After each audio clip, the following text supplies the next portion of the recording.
What is one cult classic or hidden gem that you're dying to tell us all about? Friday After Next.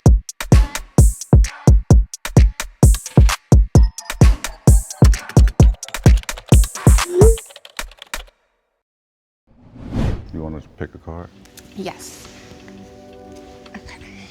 So this one says, what's a sports or Olympics moment in history you wish you could have experienced live?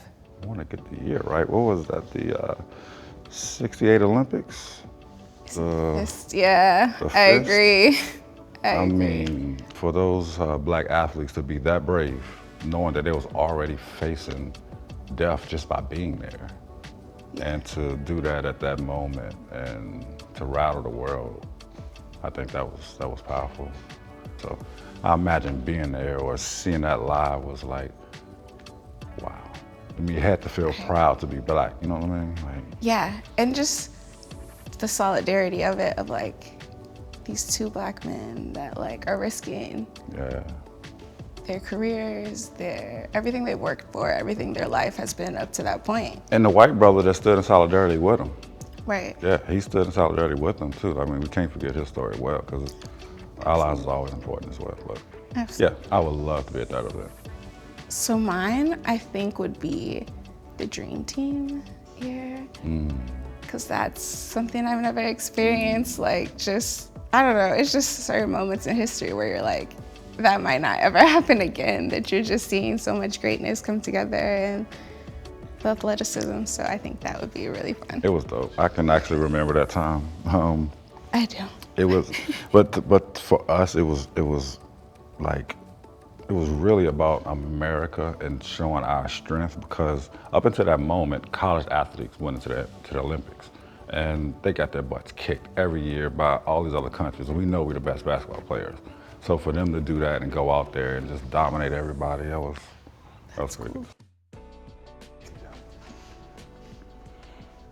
What is your first memory of seeing a movie or play in a theater?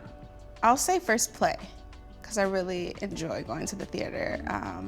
First play would have been an Alvin Ailey dance performance that I saw, that my mother took me to.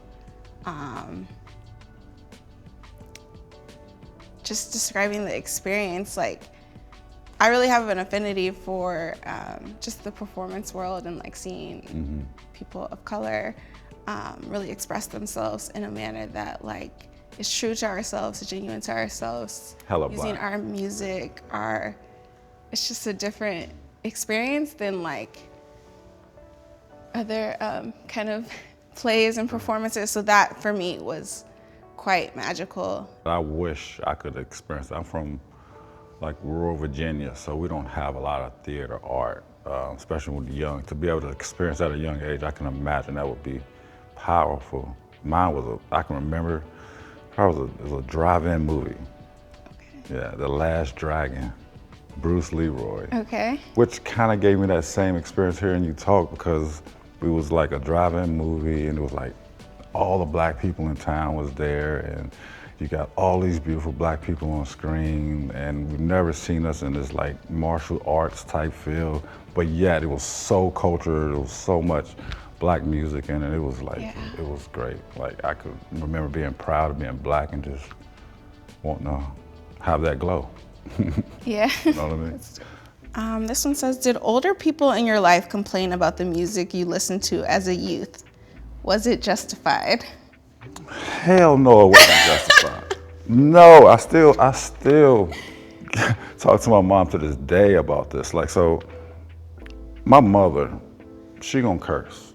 You know, that's how she talk. You know, I grew up with every word in the book, but you know, when NWA came and I'm bumping the tapes and different music, she would find my cassette tapes and rip out, I don't know if y'all remember the tape, had the tape, she would rip the tape out. Like, I had just saved up money to get a tape, and she would rip the tape out, simply because it had curse words in it. And she would be like, why you got this beeping tape and you in the bleep, bleep, bleep, you shouldn't be listening to this?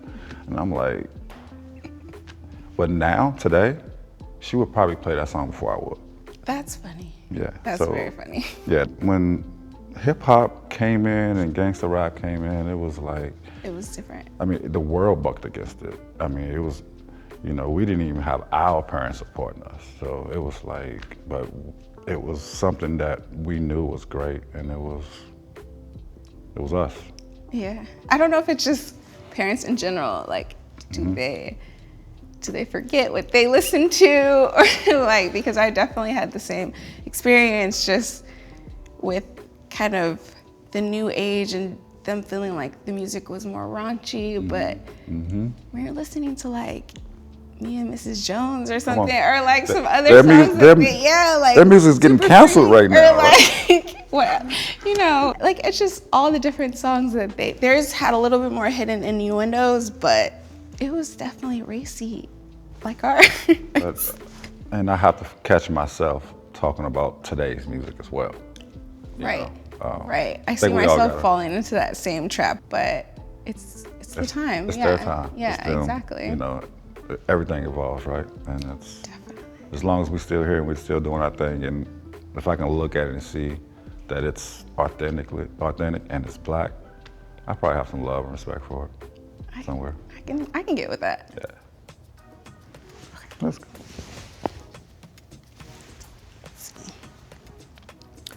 What's your most memorable food experience of all time? What was so special? Food? Yeah. Most memorable food experience. Okay, I've been to Africa. Okay. And they cooked a cuisine. And when I tell you everything that it looked like did not taste like it. Okay. What did it taste like? Honestly, it tasted a lot like different parts of the earth. It was like, it wasn't, they didn't have I didn't go to a metropolitan area of Africa. I went to the Gambia and in a rural part. So everything they cooked, they grew, or something they can store for a long time, wasn't a lot of seasoning. And I stayed there for a week, so I had to come accustomed to eating it. Okay. And when I tell you, when you eat the food, you can almost tell exactly what part of the earth it's from, like if that's some dirt, or this was some grass, or that came from a tree. Wow. Like you really can taste that. And that was like mind blowing to me, because over here there's none of that in our food. You not you ain't gonna pinpoint where it came from. So I thought, as far as like flavor, no, I'm not gonna sit up here and say it was the greatest thing as far as flavor I taste, but I can probably say it's the most natural things I've ever tasted. Interesting. I've never thought about like how different the food could taste there. It's almost different everywhere in this country and this world, so it's. So with that same thought in mind, I would say Jamaica, the fruit I had there was just amazing. I'm also obsessed with plantains. So like the experience, like just so flavorful and just, where it's like made from love. Like it feels different.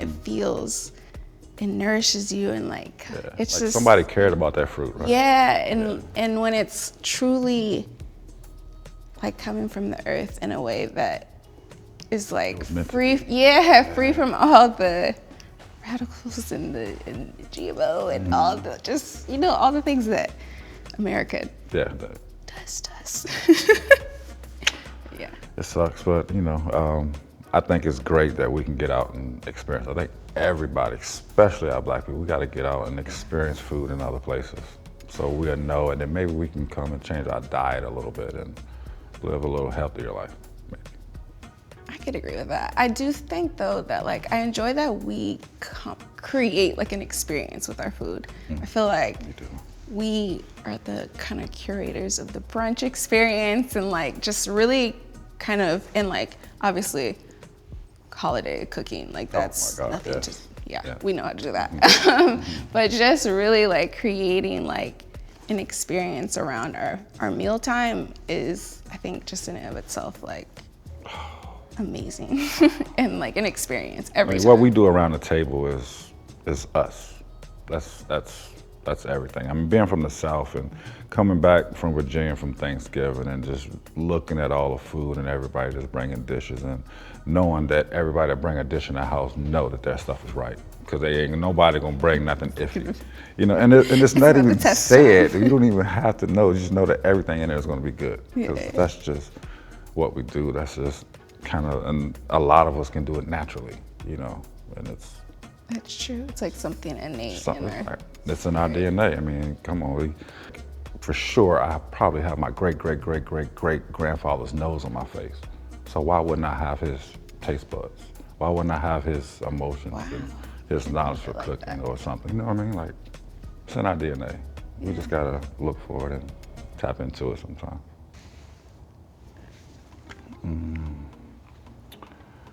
Drawing, dancing, or dribbling down the soccer field. What's your favorite form of artistic expression? If I'm participating, probably dribbling down the soccer field. Because I'm a little bit more athletically inclined than like drawing. Dancing is always fun. Like dancing, I'm not a professional dancer, so that's not my first choice, but dancing is something that can definitely get a lot of, energy out and expression. Do you dance a lot though? You like to dance although? I like to dance, but again, I think my first would be like dribbling down the soccer field to just get out a little energy. I'm competitive, so it's like, Right, okay. oh, we're gonna really get out some of that aggression and For sure. other kind of energy I have to express myself. That's dope. What about you? Been an athlete my whole life. What sport did you play? Played football, basketball, and I ran track. I went to college on a football scholarship. Officiated college basketball. I mean, sports has been a huge part of my life. I watch it all the time. But when I tell you, when I want to feel better, I'm dancing. Okay. I am cutting on some music. I'm letting loose, whether I'm in a car, I'm at home. I love to dance. I mean, I grew up loving Michael Jackson, and Is it the since that- music that creates that environment for It's you? the music. It's the drum. Like I'm learning now to get more instrumentals because it's really the music that really I want to change that emotion and get that rhythm. I don't want to take in other people's trauma and drama all the time. Words You know of what I it mean? can kind of lose the just feeling of the music. Some of these producers are just killing it right now, and I think it get washed up over some of the lyrics. Okay, let's see. If you could see a concert, this is a good one. Okay, if you could see a concert from any musician, alive or dead, who would you see? Gosh, I just told you I was a huge Michael Jackson fan, and That's a good one. and I would love to see him live. I've never had that opportunity. I'm gonna agree with you. But at the same time, You're not gonna see him? James Brown Okay. was the one that influenced Michael. And as I get older and I look back on James Brown, I hear about his life, like that dude was energy. That guy was the initial magic. But I think if I had to, I probably would go see Michael for sure. But I don't know. I don't know. Michael would go see James Brown. I know that. I would agree with you on Michael. I would also raise you a Whitney Houston, just because I seen Whitney.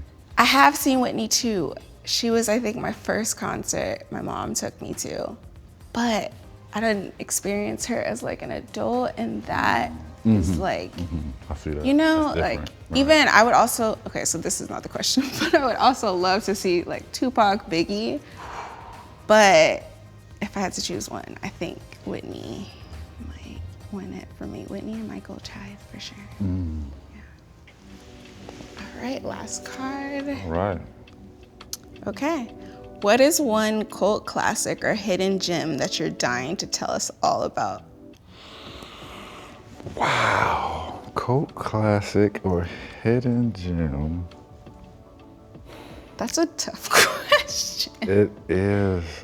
All right. Recently was talking about the best cult classic Christmas movies. Okay. And one of my favorites that I do, and I think no people don't talk about, is Friday After Next. That is a Christmas movie. Okay, I like that one. Yeah, cult it really classic. is a Christmas movie. And we need to talk about it. It has a lot of great actors in it. I think it's hilarious. It should be mentioned up there with the other great Christmas movies. And that's how I feel about that. But when I was looking at the list that was going on, I'd never seen that one on there. Okay. I mean, Ricky Smiley was a doggone Was- Santa Claus. Yeah. You're was right a about thief, that. but it was That's a Santa cult Claus. classic. Right.